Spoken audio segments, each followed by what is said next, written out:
Good evening, everyone. How's everyone doing? I'll ask that again. How's everyone doing? Yes! This is what we like. It's a Thursday night. You are going to be read to, and this is wonderful. I'm Sean Frederick Forbes. I'm the director of the Creative Writing Program at UConn, and welcome to our first reading of the spring semester. Before I introduce our featured reader, I'd like to thank Associate Director of Creative Writing, Ellen Littman. Ellen, where are you? There's Ellen over there. And the Graduate Assistant Director, Sophie Buckner, who's right in the front row. Sophie did amazing PR for this event. Thank you, thank you. And they're both such wonderful colleagues. They keep me sane, and I'm so proud to work with them. It's just an honor. So tonight's event is sponsored by the Creative Writing Program and the Barnes & Noble Bookstore. We are delighted to welcome our very own V. Penelope Pelizzon to celebrate her recent poetry publication. She is the author of Nostos, which was published in 2000, which won the Hollis Summers Prize and the Poetry Society of America's Norma Farber First Book Award, and whose Flesh is Flame, Whose Bone is Time, published in 2014, which was a finalist for the Anthony Hecht Poetry Prize, a chapbook of poetry titled Of Vinegar and Pearl, published in 2021, and her most recent collection, A Gaze Hound That Hunteth by the Eye, which is a Lit Hub recommendation for 2024. I'm a super fan of Penelope's, as you can tell. They've all been autographed lovingly by Penelope. She is also the co-author of Tabloid Inc., Crimes, Newspapers, Narratives, published in 2010, a critical study of film, photography, and crime narratives. Her recognitions include Hawthorne Fellowship, the Amy Lowell Traveling Scholarship, a Lannan Foundation Writing Residency Fellowship, and a Discovery the Nation Award. She's a diplomat spouse. She has spent the past 2 decades living and working part-time in Syria, Namibia, South Africa, Italy, and the United States. She's professor of English at UConn Storrs and teaches poetry and poetics, creative nonfiction, 20th century American and Anglo-Irish literature, film studies, and 19th and 20th century visual culture. Since 2003, Penelope has been my professor, my major dissertation advisor, someone who advocated for me to be able to write a creative dissertation. She's been my editor, a fellow poet in arms, a colleague, and a dear friend. Please help me welcome V. Penelope Pelizzon.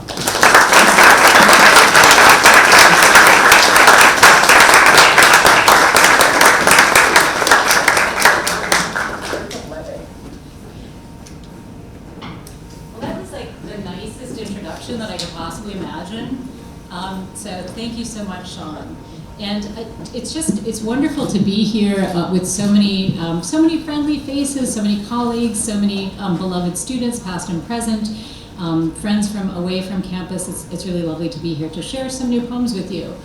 How's the volume in the back? Are you okay? Hi, Tina. Thanks for coming.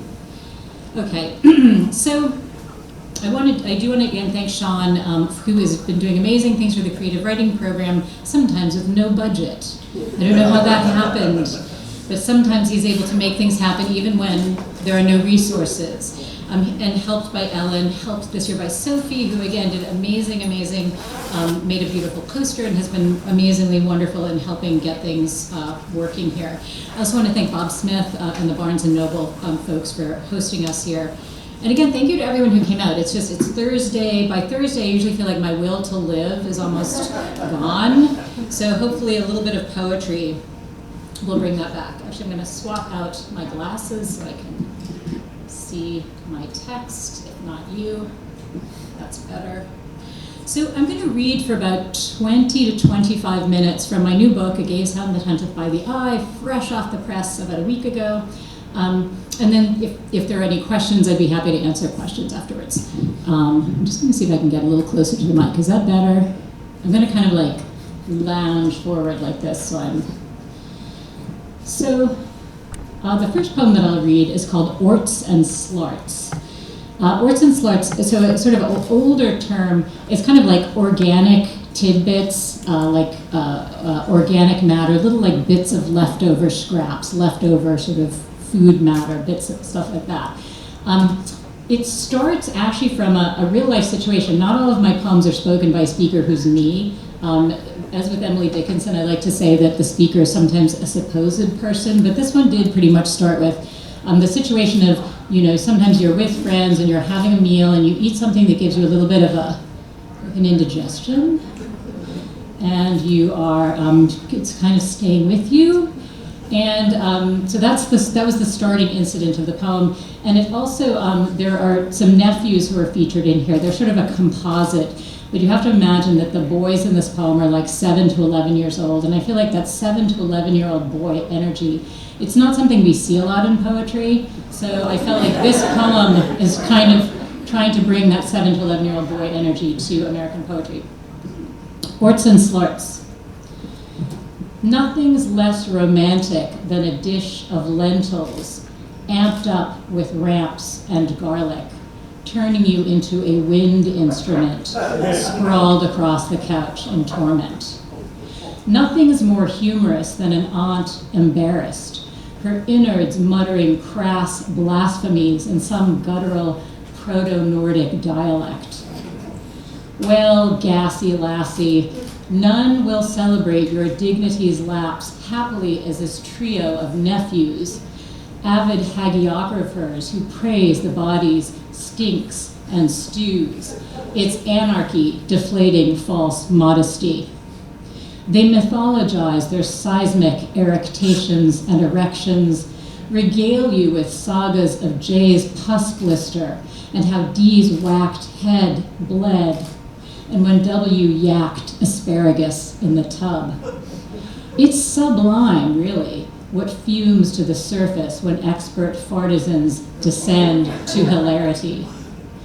You'd have an awkward time with politer friends who lacked these children's intimacy with the rebellious corpus. Unable much of the fall to hug their father, whose kisses the chemo made radioactive, their hero is not a brute Hercules dragging his lion pelt, but the gaunt man whose eyebrows have just begun caterpillaring back, who spoons pancake batter onto the griddle to birth their favorite animals. Eggless batter, since their systems aggressively reject allergens. What poison came home in sippy cup lids or pacifiers, with milk in plastic cartons? Toxins tasteless in the butter-sweet colostrum, warm from the nipple of a mama bear who's breathed what breezes off the golf course, airport, highway, slaughterhouse, mephitic sugar refining plant. An egg mishap, unlike a fuck-up with nuts, might not kill anyone, but surely would induce great bouts of yakking in the tub and flatulence, a word they can't stop wafting in laughter as mom rebukes yet again, yanking the pouch from a hand old enough to know better. No cursing, please. These aren't toys. Your EpiPen is not a gun. Does anyone have children of that age? Had children of that age? Okay, so,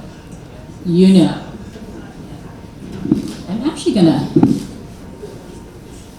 gonna reorganize here a little bit to see if I don't, is that better? Can you hear in the back? I feel like I kind of have to like really be on this mic here. Okay, so the next poem that I'll read to you from another section of the book, the poems sort of move around in time and move in geographical location. I'll end with some local ones, but this is actually, it doesn't really matter for the poem, but it's in a section of poems set in South Africa. But the setting for this poem is a beach. How many people here like to walk on the beach? Yes, it's so relaxing, right? You walk on the beach, it's meditative, up and down. So you're with me then in the setting of this poem. And this poem is called Cliché. Its back and forth, ad nauseum, ought to make the sea a bore. But walks along the shore cure me. Salt wins the best solution for dissolving my ennui in, along with these protean sadnesses that sometimes swim invisibly as comb jelly, a glass or two of wine below my surface. Some regrets won't untangle. Others loosen as I watch the waves spreading their torn nets of foam along the sand to dry. I walk and walk and walk and walk, letting their hull absorb me. One seal's hull, scuttled to bone staves, gulls scream wheeling above. And here, small, diabolical, a skate's egg case, its horned purse nested on pods of bladderwort that still squirt brine by the eyeful. Some oily slabs of whale skin, or no, just an edge of tire, flanced from a commoner leviathan. Everywhere, plastic nurdles gleam like pearls or caviar for the avian gourmand, and bits of sponge dab the wounded rackline, dried to froths of air, smelling of iodine. Hours blow off down the beach like spindrift, leaving me with an immense, less solipsistic sense of ruin, and, as if it's a gift, assurance of ruin's recurrence. Okay, so we are, it's close-ish to Valentine's Day, right? We're here, we all loved each other last week, maybe you still love someone today. So this is a poem called Some Say.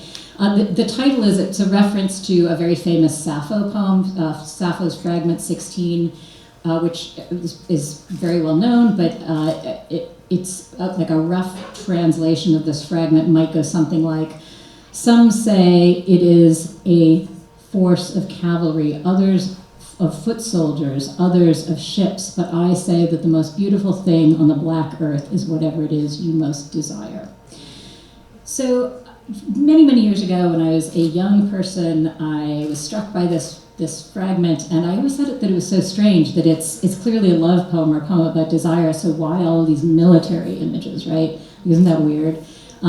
So that was a long time ago, and then I got married, and then now I've been married for 25 years, and I'm like, yes, the military metaphors are like, they're so right on. I get that. My husband would say that too. I think I'm not speaking out of term about him. He would agree with that. The other thing that I just need to explain to you, so there's an image in this poem which might be unfamiliar. There is a reference to a Sukhoi T-50, which is a Russian military jet, and then there is a reference to a Pugachev's Cobra, which is an aeronautic maneuver in which this particular Russian military jet does this really remarkable thing, which is pretty incredible if you see it. It actually is able to go up on its tail. Basically, if it's being pursued by another jet, it's able to sort of go up on its tail like this and essentially stop and hold itself in air so that the pursuing jet shoots past it and so that it can drop down and become the pursuer. So, not that I know a lot about Russian military technology, not to give that false impression. You could find this too on YouTube if you looked. But I thought like maybe that's a sort of contemporary reference to the ships and things that Sappho was talking about. So, some say, after Sappho, fragment 16. When I look at him and feel under my ribs a Sukhoi T-50 performing a Pugachev's Cobra, no longer as an evasive maneuver, but for the thrilling thrust vector stomach plunge, and my limbic system's an alembic distilling chilled champagne from rocket fuel, and my gray hairs are the smoke off ships whose burning all night bloodied the eastern sky before dawn doused their charcoal spars in cold light, whitening his beard with ash. And in the flotsam wash to the beach, we find a ring, a feather, a key, a watch. Then 20 years collapse like a star. We're children, giggling again at the altar. The night I knew, that one. Hackles up, I snapped at his throat. Hot bark I could not swallow, unkennelled self gone feral, my words all canine and carnassial. and him raising against me finally one eyebrow, turning away on his pillow, leaving me licking my salt and singular fury. Cheek pressed to drain below the pissing shower, for hours I lay gutted by the cool blade of his refusal even to enter the fray. That one. All night an army of ships, of horses, an army of men on foot marched through me, and him, unarmed, unharmed, on the black earth, sleeping.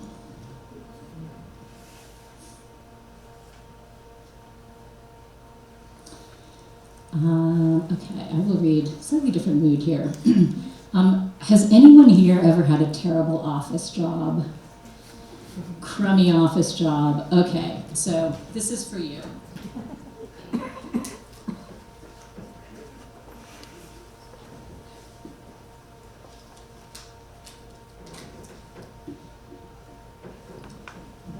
You might have share this sentiment.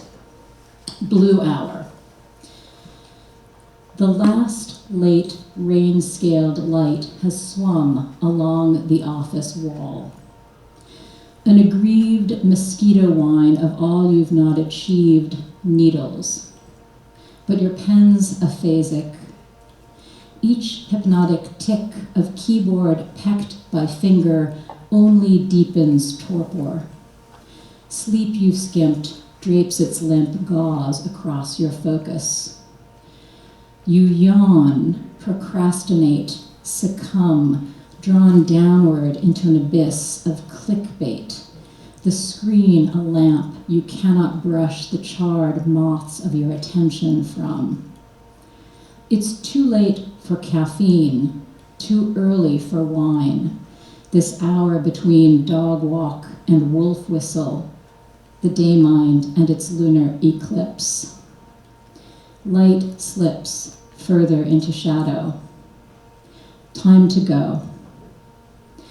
Still, spent as you are, you linger, meeting in the witness of the window, slowly becoming mirror, an oblique blue, attuned to failure. Its cold stare reflecting in you a yearning, intent, though silent, to be somewhere else or someone different.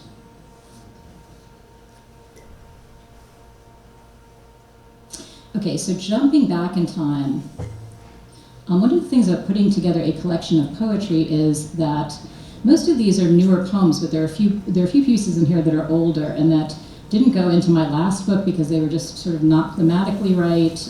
They were published, they floated around in magazines, but then they actually seemed like they fit thematically in this book, so they sort of were reborn here. Got another, came back into the rotation of poems I read. So this is, as I say, it's an old poem. The weird circumstance of the poem is that this is a poem that when I first wrote this poem years ago, it seemed like it was just a personal poem, sort of dealing with a personal situation. But it has become political because of the setting of the poem. If you read the poem, probably if you're familiar with the place, you might recognize that the setting of the poem is Houston, Texas. The speaker is having an abortion, which back in the day when the poem was written was easy to do, and now, of course, is not easy to do. So this is a poem that has sort of taken on a political context without my intending it to. Sentimental education. The new hormones built me a sense of smell, 3D, architectural. I could measure rooms' volumes by the density of perfumes curdling in the air. From down the hall behind 3 doors, tight shut, whiffs of my lover's shampoo queezed back to the bedroom, florid pink jellies slicking down to sugar the biscuit of his nape. Cheese scraps pared and scraped into the sink baited complex traps of stink set to spring in the apartment's heat. Strange metamorphic creature, half mutt nose, half mouse terror, at whom the least reek bared its teeth. A lick of margarine barked and bit, metallic. Even bread wasn't innocent. Its yeasts were simply waiting till I started sniffing to ferment. I'm a dog, I thought. But some part of me couldn't stop tugging as far as my senses' leash would allow, and it was almost worth the nauseous swallow to leave my body there below the sheet and follow a draft out through the screen, past the porch, the yard, the rot-spiced knot pine fence hunched over its hibiscus crutch, past the live oak's mushroom musky nets of moss, beyond the on-ramp to the overpass, the freeway's scorched oils and vinyls, chlorides and smokes, and the airport's kerosene, out further than the shrimp boats rocking toy-like on the swells, to where the salt skirts of a rainstorm, just beginning to gather in loose bellying folds above the Gulf, dragged their hem in the sea and grew damp with a clean ozone ruffle. I asked to stay awake through the procedure, and for a week or so after, as the hormones faded, was visited by ghostly odors, water drying, the iron in stones.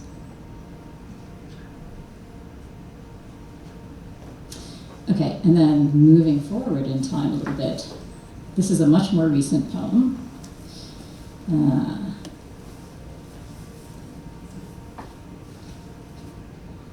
So I'm now over 50, which may not be shocking to you, because you're not me, but to me is totally shocking. I don't know how this happened. So this is a middle-aged birthday poem. I'm now actually closer to 60 than to 50, so this one is a few years older too. Maybe there'll be a wishes for 60 poem, but this is the wishes for 50. So what else do you need to know about this? Nothing. I mean, it is a sort of like, you know, plea or wish, what I wished for as somebody, a woman particularly turning 50. Wishes for 50. Face worn well, though well worn. Not timorous, no shrinking. A pup's nose still for the raw and stinky. Deep pleasure gnawing your bone of work. Neither so sapless you can't weep, nor barked an oak like those can't be wrongs. New songs. Martini glass astringed with a drop of dry skepticism before the gin.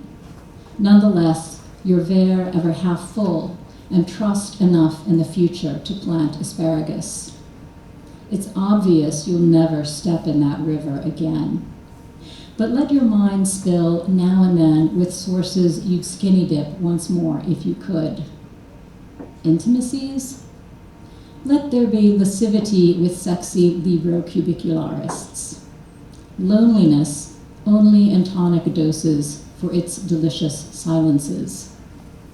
And dusks, when memory's a glass jar dipped from a stream with curls of murk wildly turning, let them settle until the water clears. So clear it tempts your sip. Salute. Here's water under all the bridges you burned. Okay, I'll read three more, and these are all local poems, so we're kind of coming back to Connecticut here. You might recognize some of the locations in some of these. This poem's called Call and Response. It's sort of, probably every New England poem has some version of an homage or a nod to Robert Frost. So this is my version of stopping by woods on a snowy evening. It takes me one more stanza to do what he does in 4 fewer lines than I do. And obviously this goes in a different direction, but it's, if you know the Frost poem, I think you get that this is sort of a nod to it. It's pretty obvious. So, Call and Response.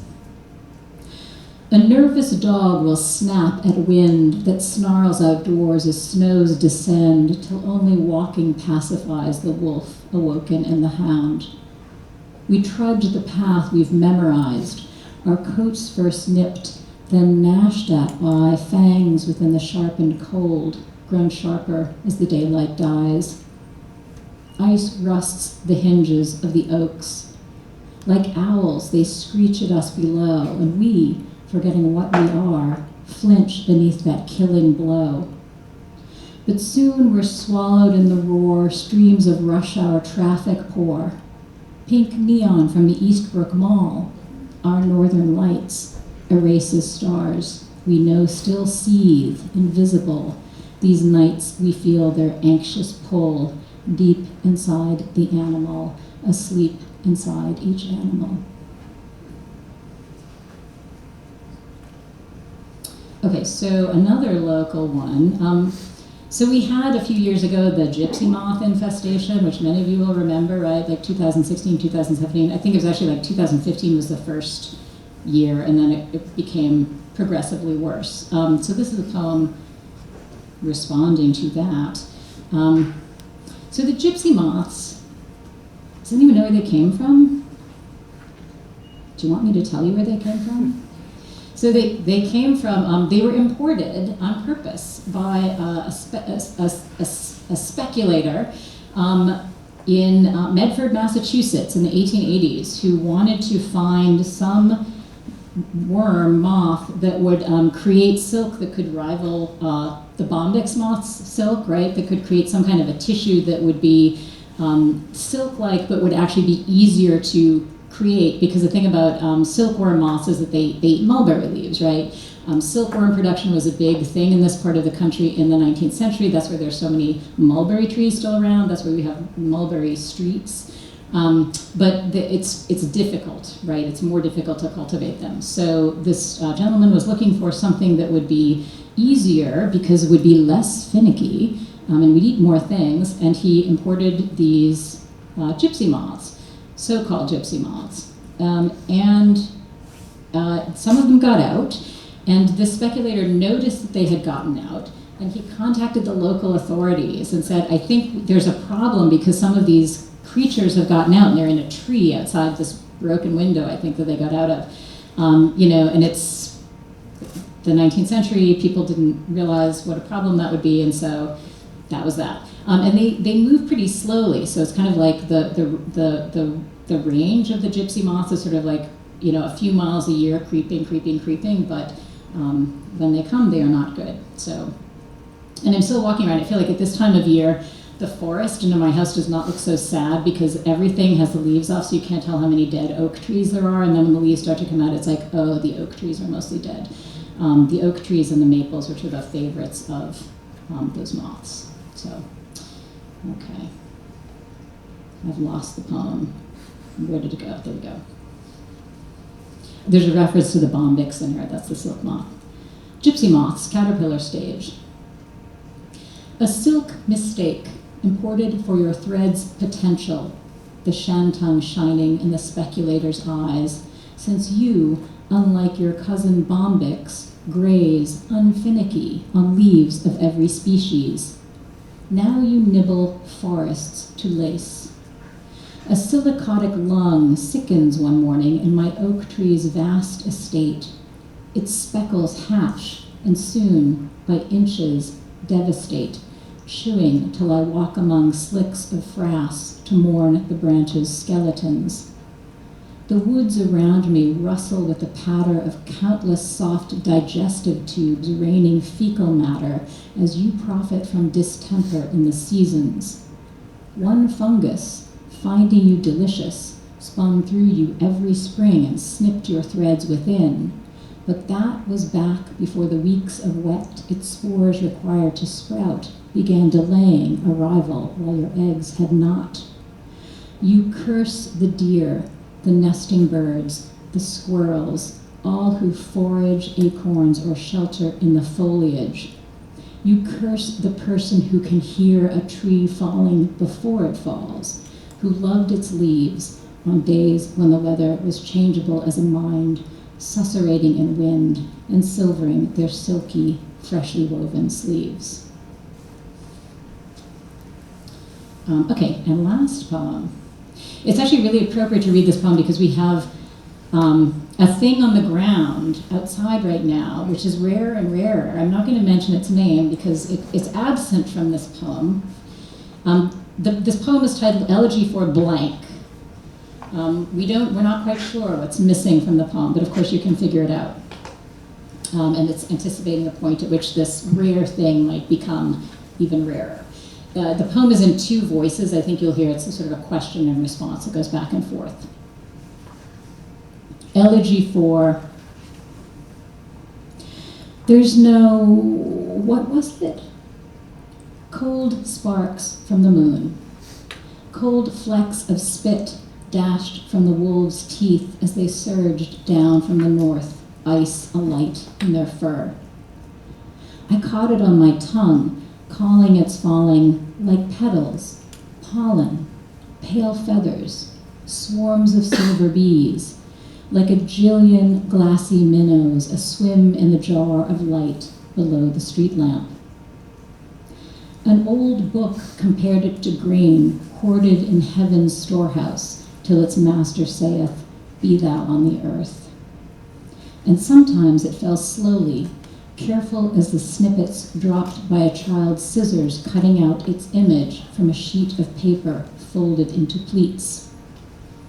Drifts, we named its gatherings, and we piled it up in poems on breasts white as, hands white as, cheeks pale as, building effigies of women for centuries, freezing and thawing, thawing and freezing. But I don't blame it for all the mouths it melted in. So did you ever see it? I saw it many times. You saw it many times? Many, or once and once and once and once, each flake uniqued, as we liked saying, though what did we mean? Was each more singular than any beetle wing, water drop, dust grain magnified, more singular than the merged, scintillant irises of anyone I ever swam into while kissing. A loveliness that more and more, or less and less, each winter stung me, those specks landing for an instant on a coat sleeve, naked branch, horse's whiskers, the gray wrinkles of the river, swallowing them, fleeting, as if they'd never been. Thank you. So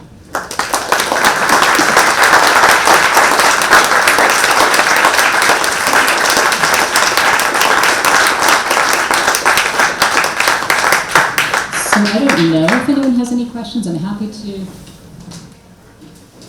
A hand from Chris. Hello. Was it volcanic ash? That's another poem. Yeah, you can imagine the day when we're all the volcanic ashes falling around us. Let's not go there. We won't go there tonight anyway. So. Any other questions? Yes. Tom Long. Hello, Tom. I'm blinded by the light slightly. I can't see you back there. Yes, hello. Penelope, I'm always interested in asking poets about their sense of a tradition. Mm-hmm. And so how would you describe the tradition in which you are writing and your influences and the tradition that you are handing on? Mm-hmm. Yeah, that's a great question. It's a big question. Well, I mean, I try to read widely, right? So I would say, the classics onwards, right? I don't read Latin and Greek. I read them in translation. But so obviously the Latin poets and Sappho, it's hard to not have that as an influence. Renaissance poets, Shakespeare's a big influence. I started off as some of my students know this. I actually started off as a musical theater major at conservatory, and so my life goal when I was a younger person was I was going to be a Shakespearean actress. And so I flunked out of conservatory when I was 19, but the thing that I really got from that is a lot of experience and love of Shakespeare in performance, but also, the plays and the poems, reading them. So I feel like that kind of like rich, dense, really chewy, deliciously layered language is something that has always been really important to me. A lot of the 17th century poets, I mean, like obviously Donne and Herbert. Herbert is, my poems are obviously nothing like George Herbert's poems, but he's somebody that I read sort of, he's one of the few poets I feel like I can sort of go back to constantly and always love. Golly, who else? Like more contemporary poets, 20th century poets, like Marianne Moore is an obvious influence on my work. I feel like it's really hard to not notice that, right? So I have to acknowledge that. A lot of contemporary poets, I read and translate from Italian, so I'm trying to, I think there's a lot of contemporary Italian poets who are of interest to me, whose work, even if it's different from my own, I think just kind of being able to read that and then go from the difficulty of trying to translate something, which is really hard, to then come back to the pleasure of English, which feels really malleable in comparison. So I don't know if that's, I mean, like a wide English tradition with some other, languages sprinkled in. Thank you. So. Actually, I should say too, like some of the influences on this book, I spent a number of years in Syria before the war, and so some of the pre-Islamic poems are really important to me. I would say also things like the Ibn Khaldun's Muqaddimah, which is a history of the world, is Ibn Khaldun features as a minor character in the book. He sort of makes an appearance and then goes off stage again.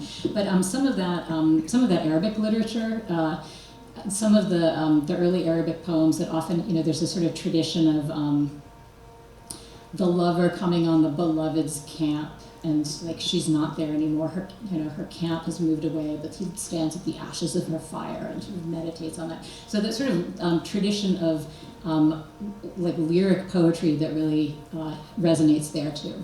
So, is that Pam's hand? Hello. Oh, sure. So, A Gaze Hound That Hunted by the Eye. Yeah, a friend was joking that I had to warn people that this is not an instruction manual on how to train seeing eye dogs.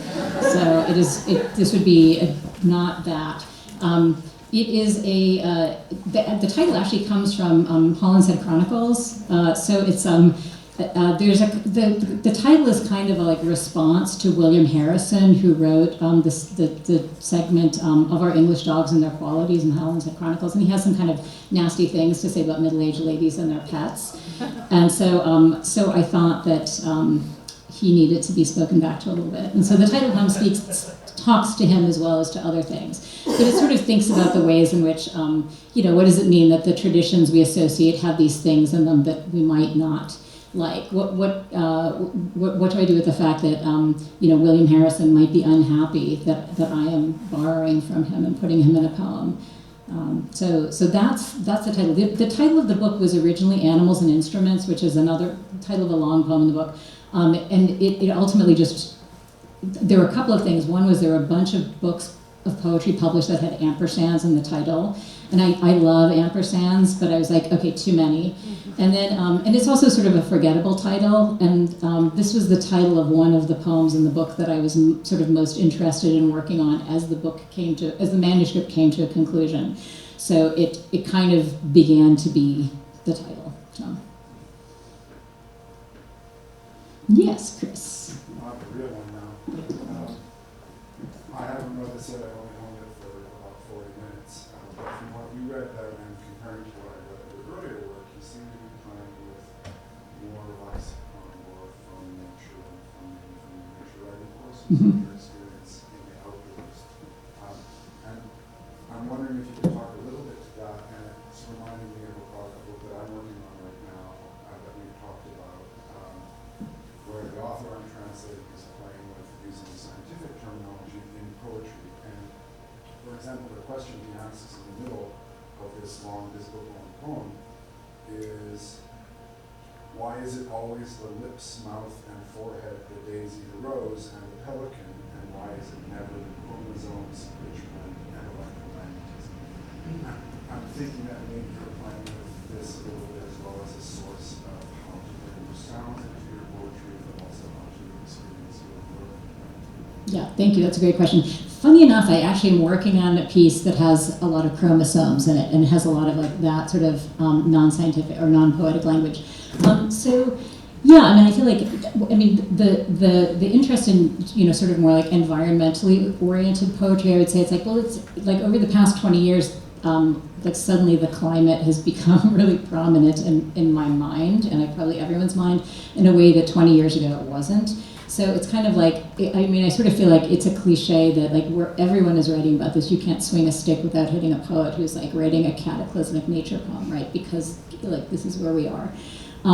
So I feel like there's that. One of the things that's really interesting to me, right, about a lot of sort of environmentally oriented writing. I have to say, there's a lot of nature writing that I don't like. Like Mary Oliver, a poet that everyone loves. I just hate her work because it feels like, and it's like people love her work. That's great. They're all different kinds of poetry, but I feel like her it feels like it's this kind of like very soft, gentle, sort of like inspirational language about nature, where it feels like actually the environment in nature is like complex and dangerous, and like all of these things are going on that are like not soft and gentle. So it feels like that's what's interesting to me, and some aspects of that seem like, well, how do you approach those? How do you write about those? In terms of lexicon, I feel like part of what is interesting to me is formal challenge. You can probably hear a lot of my poems they're lineated in ways like my lines they're often syllabic or accentual, not always accentual syllabic, but something is being like measured. So for me, a lot of what happens that's exciting is like, how do you work with something that has this sort of tension in the line, but then also is maybe trying to manage a slightly unwieldy lexicon? Or, what do you do, again, with words that are kind of clunky and non-poetic. And that's really interesting to me because it feels like that's what hasn't been done before, right? We haven't had to write about this in this way. So I guess for me it feels like that's exciting, and to think about the ways in which, how can you have something that is like passionate and tender, but also has this language that's really maybe a little bit I don't know, either eclectic or a little bit like recondite in some way, right? How can I tingle your brain but also like tear your heart out and crush it at the same time, like doing the language? Because of course that's what I want to do. So, right? It's what you want to do. Why do anything else? Hello. I can see a hand, but I can't actually see a face back there. I'm one of Sean's students. Hello. The poetry you read sort of covered a really wide base of like topics and things, and had some really technical knowledge. So I was wondering, do you usually like find these things out and then you're inspired to write a poem about them, or is it more like you have the idea for the poem, you do a bit of research and find these things? Like sort of, does it usually go one way or the other? Yeah, no ideas but in things, right? That's a really nice question. I would say, I never know what's going to happen in a poem. Like, as soon as I know what's going to happen, then it's not interesting anymore, right? Like, the whole point is sort of like, what is this really about? I would say it's not so much that I have ideas. I would say that poems for me often stem from moments of cognitive dissonance, where there's like, I notice something, there's like an emotional echo between something that I'm experiencing and something else that might seem very different, or there's sort of like a situation that has some kind of echo. So a lot of the time, I sort of feel like poems are sort of the only place that I can actually think and feel what those connections are. So it's not even so much that there's ideas, but I would say that what poems present me with are problems of trying to figure out, like, what is the connection between some things in the world. And so sometimes that does lead to like weird knowledge, right? The Sappho poem is a good example. It was sort of like, I didn't sit down and be like, I will research Russian military equipment. But once you go down that rabbit hole, it's actually like there's a lot of stuff, and also it's terrifying.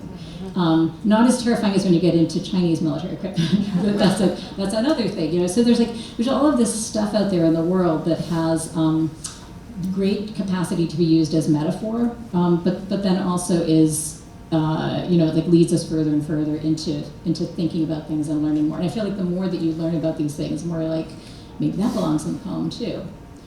The danger with that is it can be much easier to research than to write, right? So there's that thing where you're sort of like how much do I need to know about the Sukhoi T-50 to put it in my poem? Actually, very little. I just needed the YouTube video. But after 2 days of reading about it, then you're back to the poem. So that's probably a problem that's familiar to people in the room, right? That's why we're all here, because we can go down the research rabbit hole really easily. So, anything else? Hello, how are you doing? Great to see you.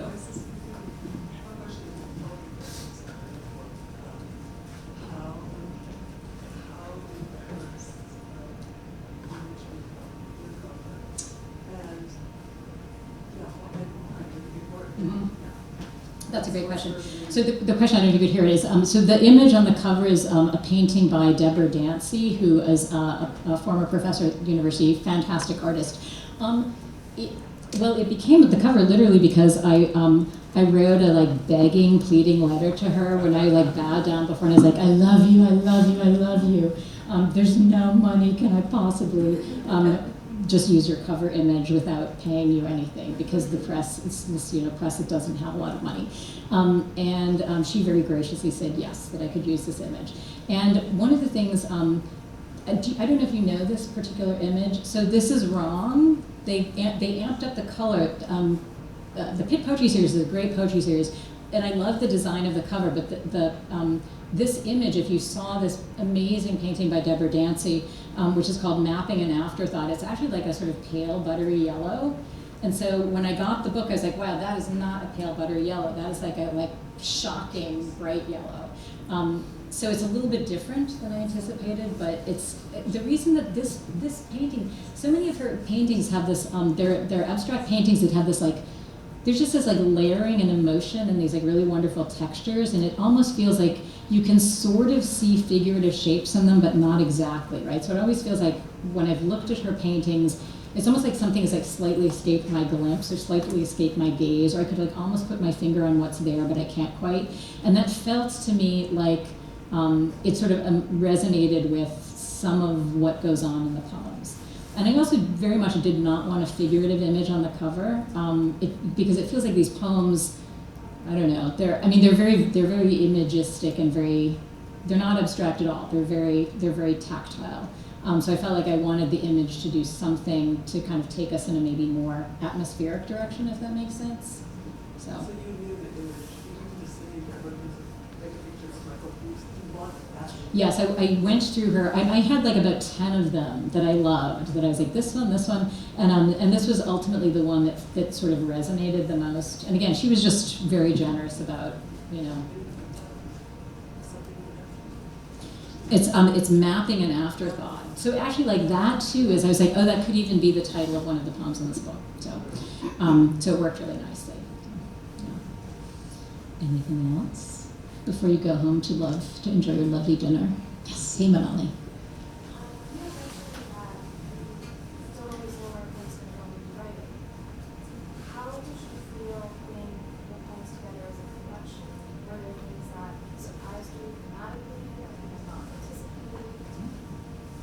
That's a really nice question. Yeah, so I don't know if you could hear that in the back, but when putting the collection together, was it surprising any of the thematic connections that came up? So I have to think about that a little bit, putting the collection together. So one of the things that happens with the collection often is, I never write with a specific subject in mind, and I never have a specific goal in mind. Which is difficult when you're doing things like writing an application for tenure or for a grant or things, because you have to sort of pretend like I know exactly what I'm doing with this, like I have this idea. I tend to have sort of an idea that these things are accumulating that seem to be about this. So, but I also trust that if work comes out of a particular period in my life, it will have thematic connections, of course, because it's going to connect to all the things I've been thinking about. There's some, really obvious thematic sort of threads in this book. Like, it takes place on several different continents, and it moves back and forth between them, and I could see that there were these echoes between them, so the ways in which certain sections of the book work, that made sense. There are 2 long poems in the book that sort of work as these bigger, pieces, so you sort of read these longer pieces, and then there's some shorter, more lyric poems, the ones I read, for example, that are sort of counterpointing some of those big pieces. I sort of got to a point where I was like, in 2017, I had a sabbatical and I had a list of poems, and I actually have this list, and it's scribbled on a piece of paper, and it's these are the poems that I think might go in the book. And some of them were in drafts, some of them were still just really just a sketch. So it was interesting to look back at that recently and see that half of those actually made it into the book. Some of them got thrown away. Some things get published in magazines, and then you're just like, maybe that doesn't need to go on, have another life. But there's a sort of point where I felt like, okay, I think that these poems all speak to each other, they have something to do with each other. And then I have 2 really good readers that I gave the manuscript to, and basically it was like what to cut, right? Like and you know, there's some things maybe that are not as strong, and so that was really useful. That's not a great answer. I feel like that's sort of like, it was kind of like feeling my way in the dark. But it does sort of feel like you get to a point where you accumulate enough and you're like, I think maybe this has sort of like a center and a gravity, and there's like there's enough like different layers here that this is interesting, and it's you know, doing interesting thematic things. It's not like all one note. I like a book to be really rangy, kind of like I like a poem to be rangy, right? Like I feel like one of the things that's exciting to me is, you know, how many different sort of registers can a poem go through? How many different things can you do with not a lot of material? And one of the great things about poems, of course, is like poems are made out of nothing, right? Like this is stuff we use every day. I didn't use anything to make these. They're just air, right? So, you know, there's like that kind of pleasure of like, what can you do with air? Maybe that's a good place to wrap up, unless there's any further questions. And thank you all for coming in. Oh, and there are some books for sale. We're going to do a slightly awkward thing. The bookstore unfortunately wasn't able to get the books, but we have some. So we're going to test drive. We're going to test drive. I just got a Square thing so that we can books can be purchased with a credit card or whatever other means you have, and I'm happy to sign them. We're going to try to do that at the back table right there and see if that works. So.